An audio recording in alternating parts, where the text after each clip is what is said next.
I'm Kara, and welcome to Soul Inspiring Business.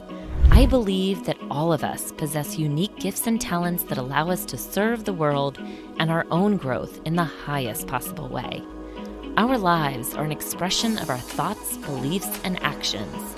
And here, we will explore businesses, thought leaders, and topics designed to inspire, helping propel your own growth so you can live your best and most purposeful life. Welcome to Soul Inspiring Business.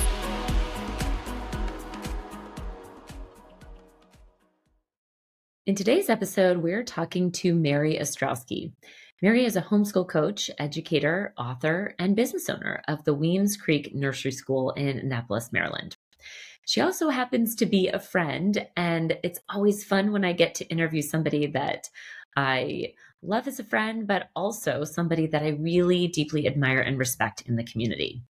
So I'm excited to share her journey with you today, from accountant to educator to school owner, and all the sure, why not moments that have shaped her path. We touch on how to listen to your inner voice and gut feeling when making life decisions, how to evaluate and take calculated risks when following your calling and leaping into a new path, pros, cons to buying an existing business versus starting from scratch. And we explore the business journey that's always continually evolving, including Mary's newest business, The Drizzle Effect, which uses literacy-based tools to help children more confidently express themselves in our ever-changing world. I'm excited to share this special episode with you, and it all starts now. Welcome, welcome, welcome. I am so thrilled to have a friend, somebody I respect, that lives also in Annapolis, and it's Mary Ostrowski. So, Mary, I'm so glad that you're here today with me. Thank you so much. We've been talking about this for a long time, and I'm glad we could make it happen. Yeah. Yeah. Hi, Kara. Thank you for having me. Absolutely. Well, and Mary, to give you some context, so we actually kind of know each other from your brother and have some, good mutual friends. But the reason I wanted to have Mary on the show is because she's somebody that I've really looked up to.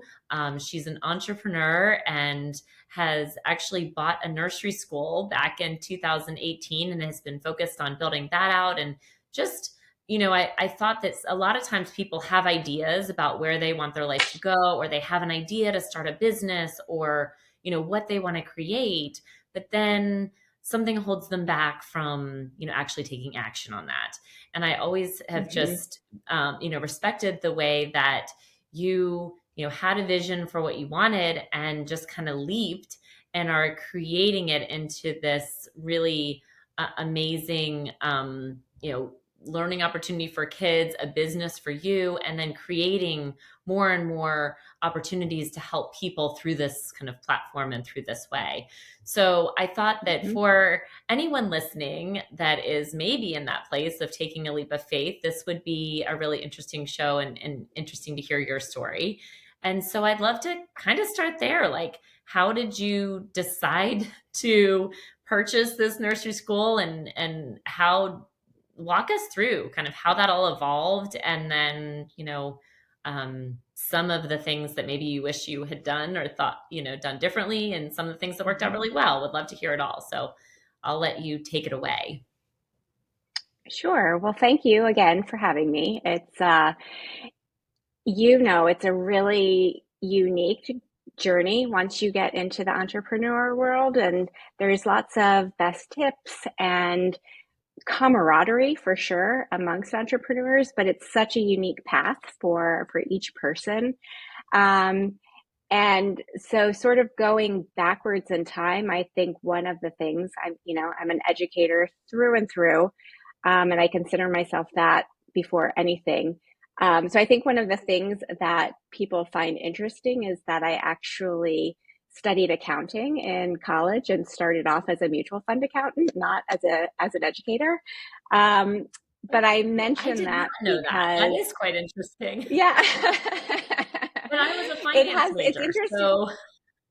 Okay, so there you go. And it's interesting how things kind of come full circle. So it's I think it's relevant or important to remember that no matter the choices we take, if we're really listening to ourselves, it wasn't a waste of time. I now as a business owner, I use my accounting skills and kind of what I learned all the time. So each step kind of has its place in our life, and we can't always see it in the moment.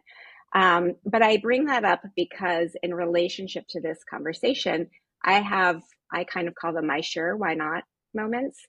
And those are those times where I'm faced with a decision that doesn't necessarily make sense, but it is such a strong feeling within me that I can't let it go. Um, and the very first one was about a year and a half. I was in my mid 20s, and I, had gotten a promotion or two within my position post college, and I was enjoying it working in Baltimore downtown, and that was kind of fun. But a friend of mine from college was in Belize at the time, and he was volunteering as a high school teacher, and we were emailing back and forth, and he was like, Mary, you would love it here. This would be so great. You should come and do this. And I was like, why would I do that?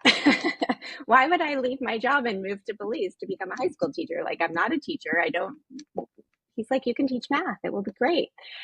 Um, so it made zero sense, but I couldn't get it out of my mind. And I finally kind of talked to my parents about it, and they were like, what are you talking about? Like, this makes no sense. Long story short, it was my first, you know what? I, this is something bigger than me, and I need to listen to it. So I did. I quit my job and I moved to Belize. I made $12.50 a week, um, working as a volunteer high school teacher, doing algebra, and I have a minor in rhetoric and writing, so I taught some literature as well. And my first class was approximately 35 ninth grade boys, and I thought I was going to die because I had no idea what I was doing. But I went for 1 year, I stayed for two, and, came back and went back to school and got a master's in educational leadership, and thus began that first, step. It also began the process of listening to that little intuition a little bit more. So, fast forward, did did teaching. I moved to the elementary school level. At some point, I became an assistant principal. Life brought me back to Central America, where I worked in a private school and had the opportunity to really help build a new international style school. Um, and at one point was offered the position of head of school, and I wasn't sure I was necessarily going to like it, but it was, again, just kind of that feeling of like, you've got to try this, Mary. Like, why wouldn't you? Not a total sure why not moment, because it seemed that one like made sense. But that one really opened up my purview to business more, that position, because it was not just about the academic side, but it very much was looking at the business, as a whole. A private school is its own entity, and so your HR and your security and your, maintenance crew and all of those things, food service, it's all kind of done in house. And we were bringing teachers from around the world to come and teach. So learning just about immigration and all of these things and trying to do it in Spanish at the same time, it was just Wow. an amazing opportunity to really learn about running a business. And so at the point that I was maybe feeling a little bit burned out and feeling like I've always been fortunate to love going to work, and I was starting to feel like, okay, this might not be right anymore. Um, I resigned with the intention to start my own business, do some educational consulting. And then I was home, and the school. My brother introduced me to the current owner, or the previous owner of the school. Um, and for various reasons, it did not make sense to buy this school. It was not on my radar, at all. I thought I would never work in a school again, but it was just that feeling again. And if I ever write a book, it's going to be called Sure, Why Not? Because there are these moments that really have shaped they've shaped the course of my life. Um, and so I pulled the trigger, and you know, like in many ways it made sense because I'd run a school, but running a school and owning a school are not the same. Um, any any business, once it's yours, it takes a little while to figure out the role. And when you buy an existing business, so this is something that I think is interesting. I recently did a high school career day talk, and entrepreneurship was the conversation. And we were talking about what it is to buy an existing business versus start your own business. And they're very different.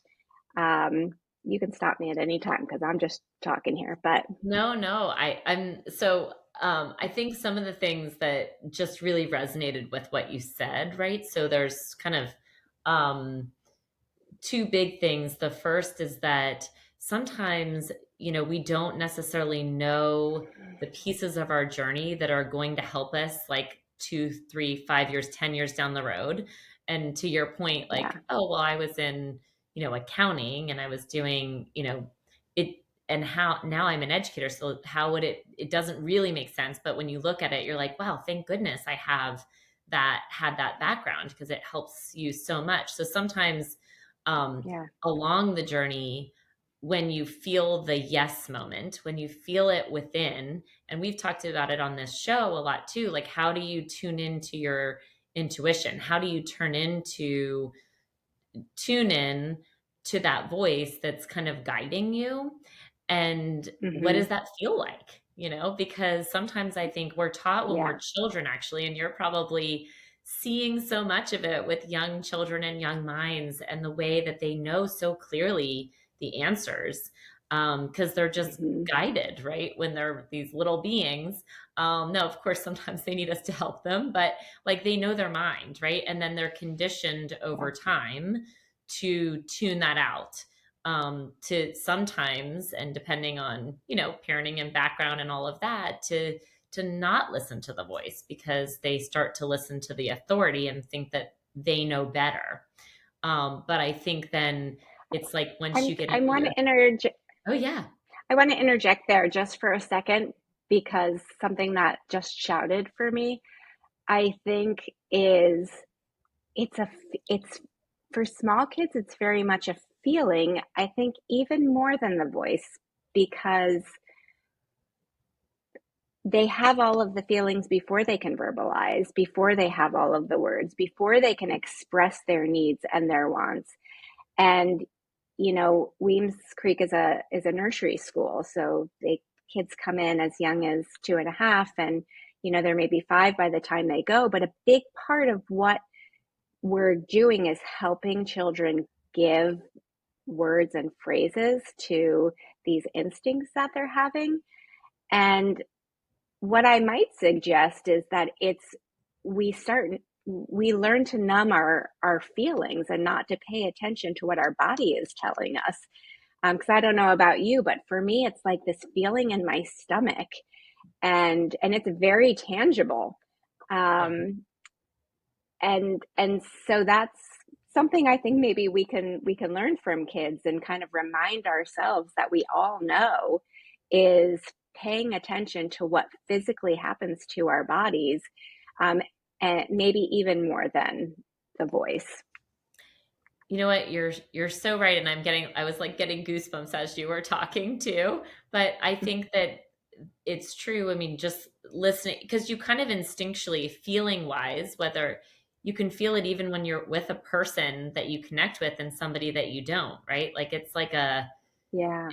there's a feeling of like, oh wow, this feels so inspiring, or oh, I kind of want to get away, right? And it's not something that Hmm. it's we're guided in all moments, but it's learning how to Hmm. tune into that. And as you said, not just the voice, but even more so, how do we feel when we're, in this situation or with this person Hmm. or talking about this idea.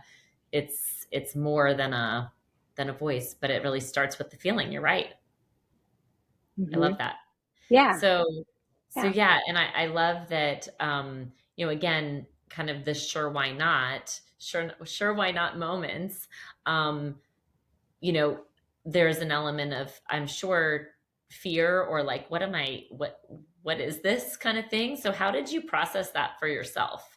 I'm curious, like, was it so Yeah. strong that you're like, okay, I just have to do this? Or what kind of process did you go through from the time that you first get it? Because I believe that sometimes it starts as a whisper, and then the Hmm. more that we either don't listen and it can become a shout, but like there's sometimes it starts small and then it sort of gets louder and louder. So how did that actually work in practice for you?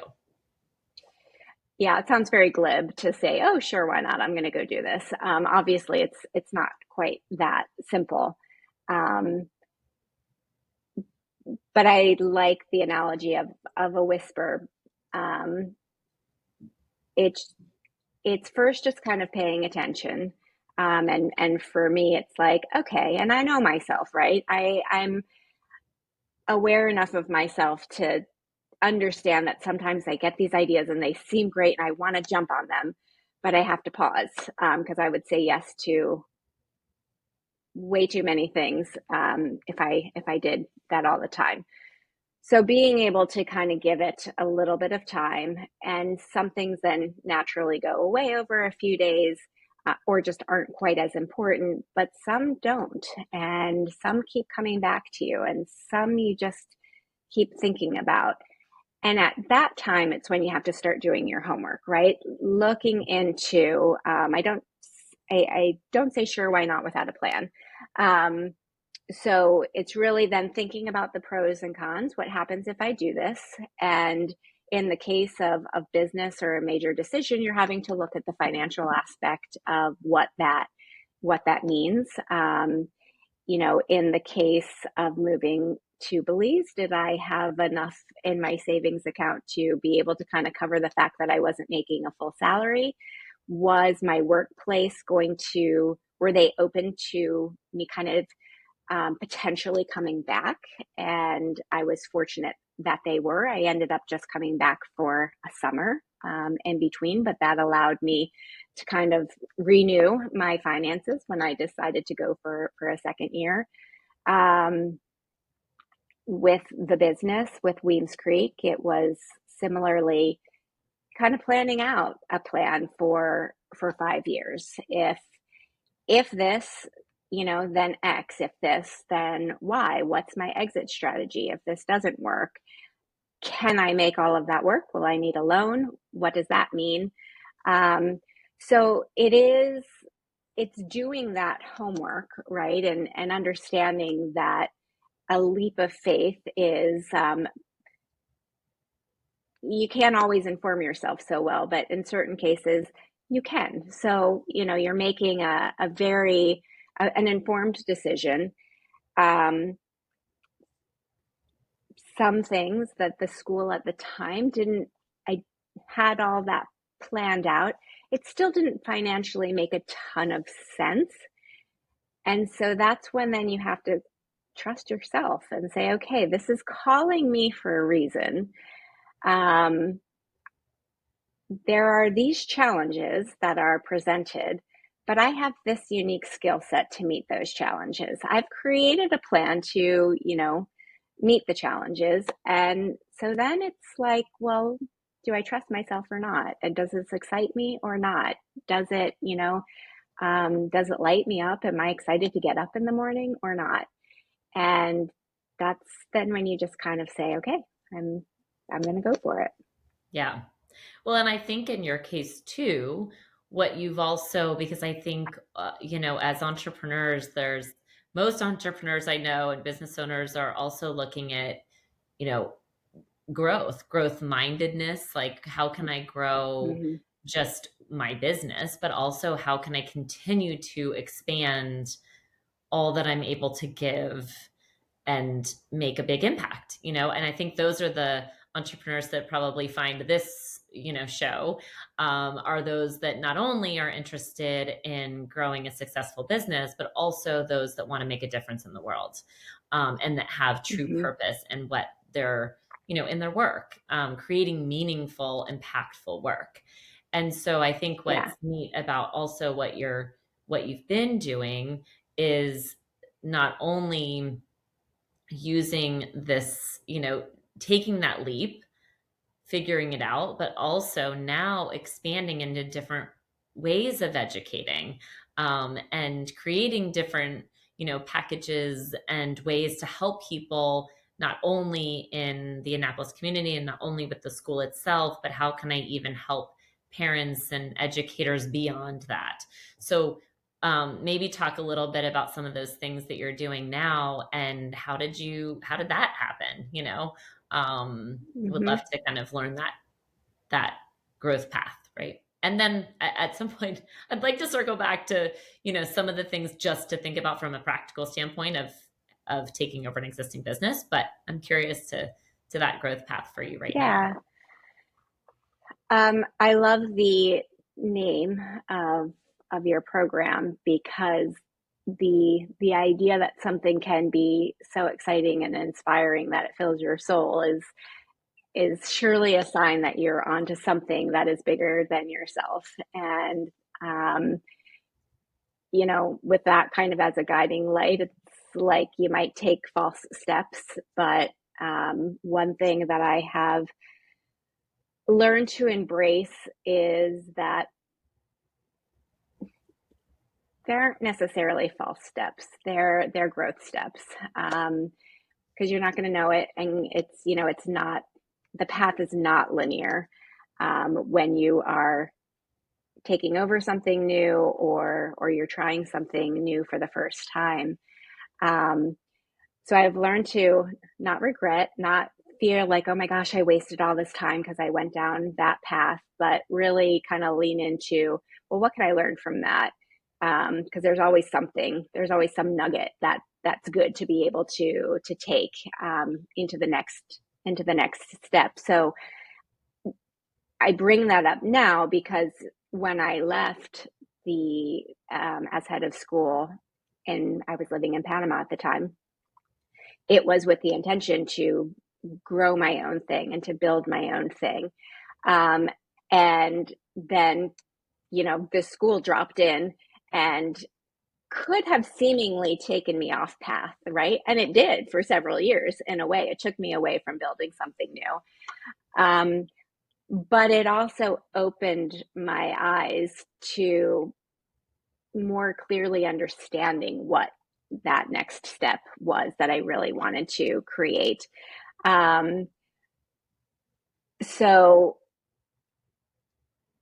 I think what it is about education that just, you know, keeps my brain going at night is, we call them soft skills. I think they are essential skills. They are life skills around just being, helping children to feel confident in expressing themselves and being able to think creatively, kind of outside the box, but feel safe enough to take the risk to do that because, um, you know, you will frequently get it wrong the first time. And so, how do you take a step and, not get it right? Maybe someone's even going to laugh at you or make fun of you, and still decide, oh, no, let me think about that and just try again another way. One of my favorite things to say is, failure is not the end of the world, and it's just an opportunity to try again a different way. Hmm. So, building those skills, and the confidence to be like, oh, I did that, I can do this, that is what I most love about education. And I think that then we use math and science and so forth to teach kids those skills. Um, Literacy, language arts is, as a teacher, is my favorite way. revolving around stories and so forth. So the Drizzle Effect is a company that I have founded that focuses on those skills and using stories, both other people's to be able to read and build comprehension so that those analytical skills are building as we read and understand and take in information, but then being able to output them into our own writing.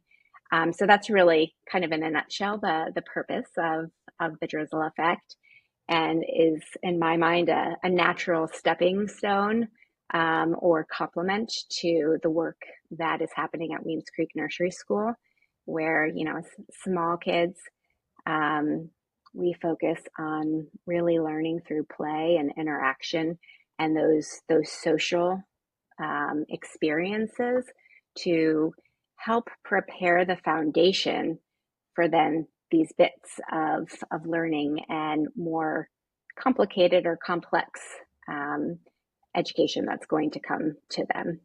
Hmm. And I think most of the work with the drizzle effect also is to help, and please correct me if I'm wrong, but it's to help parents understand how to kind of instill some of these skills with their kids, right? So it's really an education, it's education expanded because you're educating kids, but you're really helping, parents and educators really understand how can we better educate our kids in life skills so that they can navigate failure, so that they can navigate, you know hardships. I think, as a mom of three, right, and seeing, um I want my kids to fail sometimes because I want them to know that life is not easy. It is not made to be easy.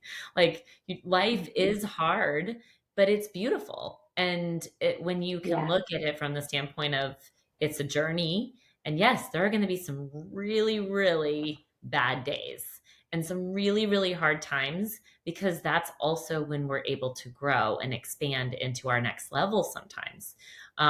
Hopefully Mm-hmm. we don't have to learn all things the hard way, but I think that the whole point of our journey on earth is growth and expansion. Mm-hmm. And unfortunately, humans learn best sometimes and learn expansion Oh, through difficult times. It's just how we learn. 100%. So Absolutely. If it was all easy, we would be like utopia, right?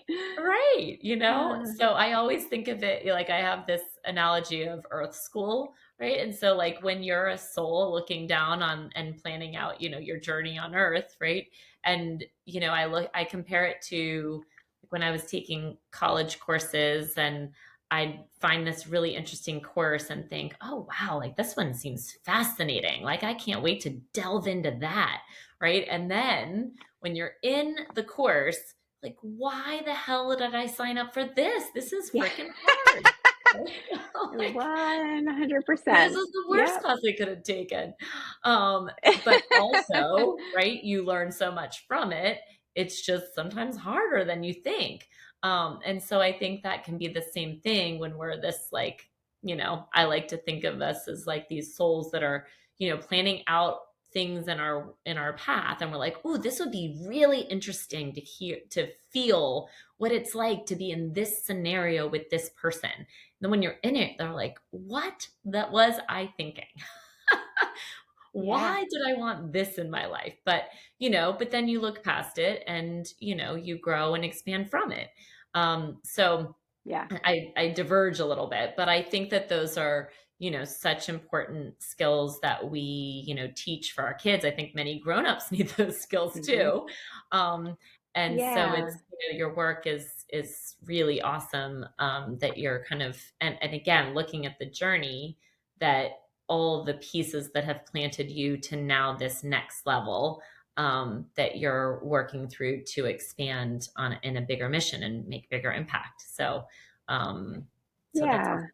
Well, you make a good point is that the journey is uniquely ours, but we're never doing it all on our own. And so the a big part of the drizzle effect, yes, is being able to support parents in their journey with their kids, also. And I consider parents the first and forever coach, because, my mom and dad are um, close to around 80, and they're always the first people that I turn to, like you can never have enough of mom and dad, and or a mom and dad figure in your life.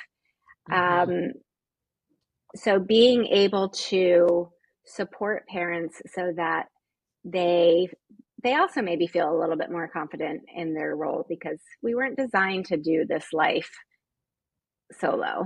Um, and that's kind of part of what I love about education, is just the ability to be part of that village, that proverbial village, and know that your kids at school are not the same as they are at home. And so being able to understand all of those nuances, and the different ways that they act in the world, and so forth, is, I don't know, we're just better together. So Agreed. Agreed. Well, yeah. and I want to just go because from a practical standpoint, I am really just curious. Um, I've never taken over somebody else's business, so I'm just curious. Hmm. So I can imagine some of the things in culture. I've taken over different roles in leadership, so Yeah. sometimes stepping into the way somebody has done something before, I've felt that. Um, Taking over a business is just, a different level of that. So what would be from a practical standpoint, if anybody out there is kind of having this called to start something new and it happens to be taking over an existing business, what are just, some of the top three things that you wish you knew, or kind of some things, learning lessons maybe um, that maybe you didn't think about before, but now you know? You can never listen too much. And I think in my case, when I purchased the school, we were still within the midst of a school year. So we had a few months left. And one thing that I'm very grateful for, the previous owner kind of just thrust me in front of the parents in the school community, the the customers, so to speak, right off the bat. And I wouldn't have necessarily thought of that, but in retrospect, from the very get go, we were interfacing, and they were getting to know me, and I was getting to understand what was important to them. Um, and I think when you're taking over a business, it it's there and it's continuing to go because of something. It can be a business at the top, or it can be a business that's starting to fail, but it's still there and exists because something has gone really well and people are attracted to it. So, to me, it was really important to try to understand that. And I am so grateful for that initial suggestion of a meeting, because I got to get into the parents right off the bat to understand that. But you really just can't listen enough to understand where people are attracted and where they're maybe feeling lacking. Um, Hmm. because even if you want to rebrand, a little bit, or something like that, it's the essence that you're probably looking to keep. It's whatever attracted you to the business too. Um, so that's really a big one, is just being able to talk and to listen. And if you have the luxury to have some observation time, if it's rolling well enough on its own, then you get to see how things are currently working, and then, okay, where you can enter a skill set. One of the things from a very practical standpoint that I would encourage anybody is just writing everything down, because if you are starting your own business, you want to understand all of the steps so that you're able to grow as the business grows, and you've got your policies and you kind of have your protocol, and you're not having to backtrack and figure it out afterwards, right? Um, but so in an existing business, it's understanding, okay, what are those protocols? What are those policies? Do they work? Um, and kind of analyzing those. That Hmm. was a really big part of my beginning time, um, because I have been in other situations where things work perfectly as long as the people who knows the things are there. But the minute one of those people gets a new job or has a life situation or whatever and leaves, and they take that knowledge with them, it's like, well, how do you train a new person? How does anybody know? So it's never, even with written policies and protocol, it's not perfect, right? But it's a guide. Yeah. So that's just crucial. Yeah, I think that's so true. And that's really for any business, like, having really good SOPs and operating procedures, because, sometimes like there's a lot of people too that can get by with personality and like charisma and all that. But then like what happens if somebody else comes in the role and like, you know, where's where's the system, right? Like, and then it just doesn't. So like Yeah. having people, especially from a training perspective, to be able to say, hey, here are the things we follow, and if you do this, things will run. um Even if it's just as simple as like a Google Doc. I found, like it doesn't have to be super fancy when Yeah. people think, oh, an SOP, but it's literally just like, number one, do this, number two, do this, so that somebody It else can is. and follow. Because even if like you got sick or something happened and you had to be away for a certain period of time, like being able to continue to make it run is so important. You're right.